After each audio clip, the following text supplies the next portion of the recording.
بسم اللہ الرحمن الرحیم۔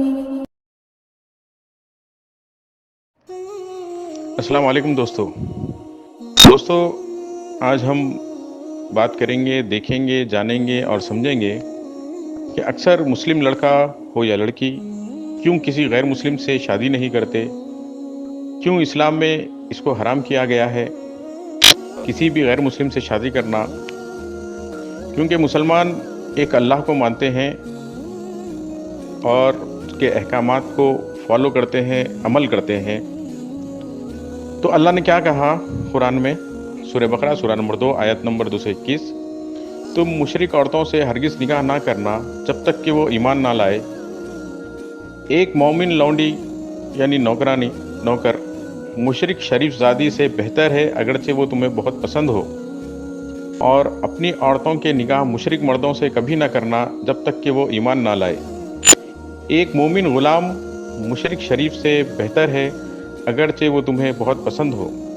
یہ لوگ تمہیں آنکھ کی طرف بلاتے ہیں اور اللہ اپنے اذان سے تم کو جنت اور مغفرت کی طرف بلاتا ہے، اور وہ اپنے احکام واضح طور پر لوگوں کے سامنے بیان کرتا ہے۔ توقع ہے کہ وہ سبق لیں گے اور نصیحت قبول کریں گے۔ اس آیت میں یہ بتایا گیا ہے کہ آپ کسی بھی غیر مسلم سے شادی مت کرو جب تک کہ وہ ایمان نہ لائے۔ اگر سامنے والا آپ کی محبت میں ایمان لا رہا ہے، وہ چیز جائز نہیں ہے اسلام میں۔ کسی کو پیسہ دے کر اسلام قبول کروانا اسلام میں جائز نہیں ہے۔ کسی کو ڈرا دھمکا کے اسلام قبول کروانا اسلام میں جائز نہیں ہے۔ جیسا کہ آج یہاں پر ہندوستان میں ہر جگہ دنیا میں یہ بتایا جاتا ہے کہ مسلمان کو تلوار کی نوک پر اسلام قبول کروایا گیا ہے لوگوں کو تقریباً۔ یہ چیز غلط ہے، یہ چیز اسلام میں حرام ہے۔ کسی کو بھی زبردستی مسلمان بنوانا حرام ہے اسلام میں، چاہے وہ دولت دے کر ہو یا دولت کے بل پر ہو یا طاقت کے بل پر۔ ہاں، اگر کوئی غیر مسلم ایمان لے آئے اپنی مرضی سے بنا کسی دباؤ کے تو نکاح اس سے کرنا جائز ہے، ورنہ کسی غیر مسلم سے نکاح کرنا اپنے آپ کو جہنم کی آگ میں لے جانے کے برابر ہے، اور یہ نکاح جائز بھی نہیں ہے۔ آئیے دیکھتے ہیں کچھ ایسے لوگوں کی کہانی جس کو How come that in Islam a Muslim man can marry a non-Muslim woman while a Muslim woman must marry from within the religion? Under Islamic law, a Muslim man is permitted to marry women from people of the book, Ahl al-Kitab, specifically Christian women or Jewish women, under certain conditions, while a Muslim woman can only marry from within the religion. This part is unanimous, there is no difference of opinion among the scholars, and there's consensus, or ijma'. Islamic law also forbids both Muslim women and man from marrying a polytheist or a mushrik. Why has Allah subhanahu wa ta'ala made it so? He doesn't tell us and we don't know, but we can try to make some logical assumptions about the divine wisdom behind this. Islam follows equality of roles, but not identicality of roles, meaning that in the sight of Allah subhanahu wa ta'ala, men and women are equal in terms of their deeds and their value, but we're still made different. This also extends to the idea of marriage, where men and women, husband and wife, have to a certain extent different rights and duties over and to the other. Meaning Islam also gives women's rights, which are also the husband's duties to his wife, which can be financially providing for her, giving her kind treatment, not harming her. There are specific rights for the woman. In turn, the husband also has specific rights over the wife. Within this, Allah subhanahu wa ta'ala has ordained the man to be the qawwam of the family of the woman, meaning the maintainer and the protector of the woman. In Surah Al-Baqarah, and I'm going to be reading this, Allah subhanahu wa ta'ala says, women have rights similar to those of men equitably, although men have a degree of responsibility above them, and Allah is almighty, all-wise. Again, with rights comes responsibilities.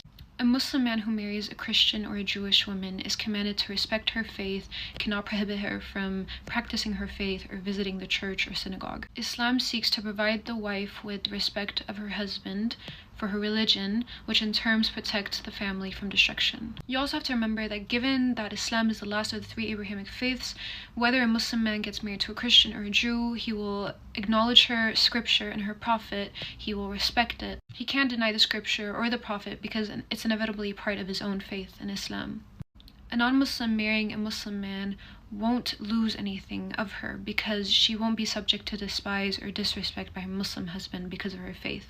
On the other hand, a non-Muslim man marrying a Muslim woman won't necessarily possess these things when marrying her. A non-Muslim man wouldn't acknowledge nor believe in the last Prophet ﷺ. He would probably think him to be a false prophet. He'd be denying her prophet, her scripture, and her religion altogether. Islam follows its own logic. When it prohibits a Muslim man from marrying a non-Muslim other than a Jewish or a Christian, it's for the same reason that it prohibits a Muslim woman from marrying any non-Muslim altogether.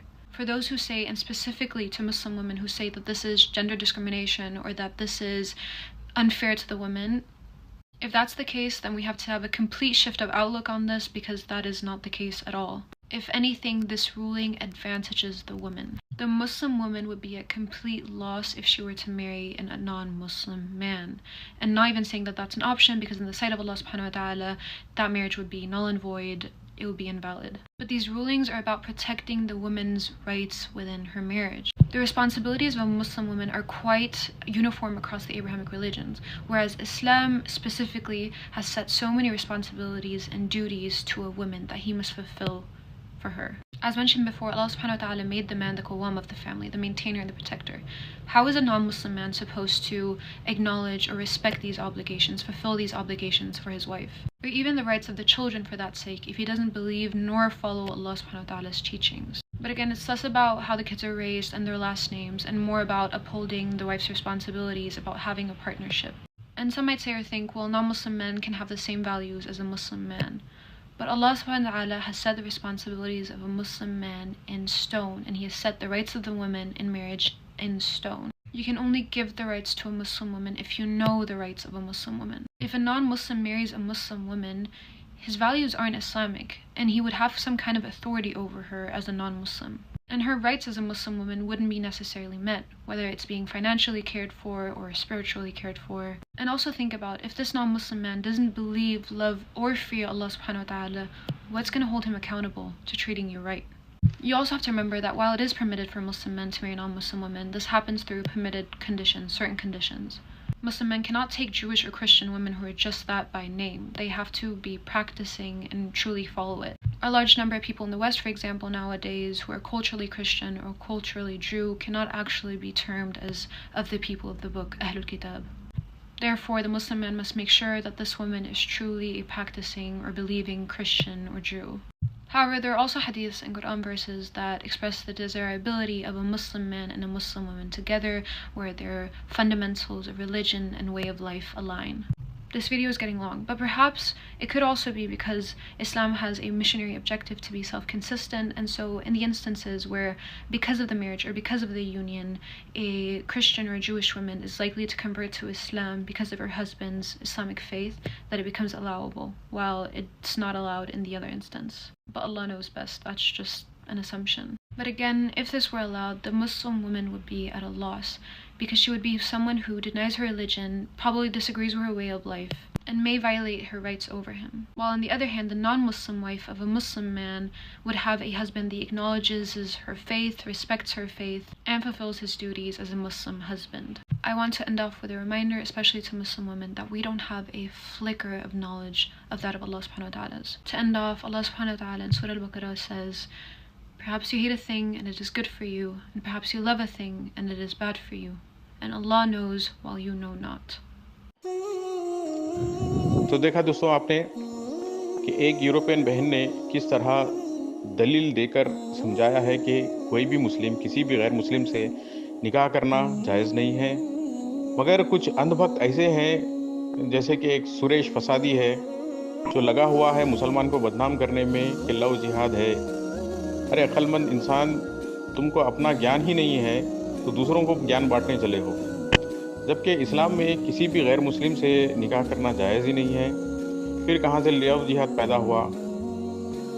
ये सुरेश फसादी जो शख्स है देश में नफ़रत का माहौल बनाता है, ऐसे शख्स को आतंकवादी कहा जा सकता है, क्योंकि ये आतंक फैलाने के अलावा दूसरा कोई काम नहीं करता। हमें इन जैसे लोगों की बातों से बच के रहना चाहिए, और इनकी बातों को सुनने से बेहतर है कि बात की तहकीक करना बहुत ज़रूरी है।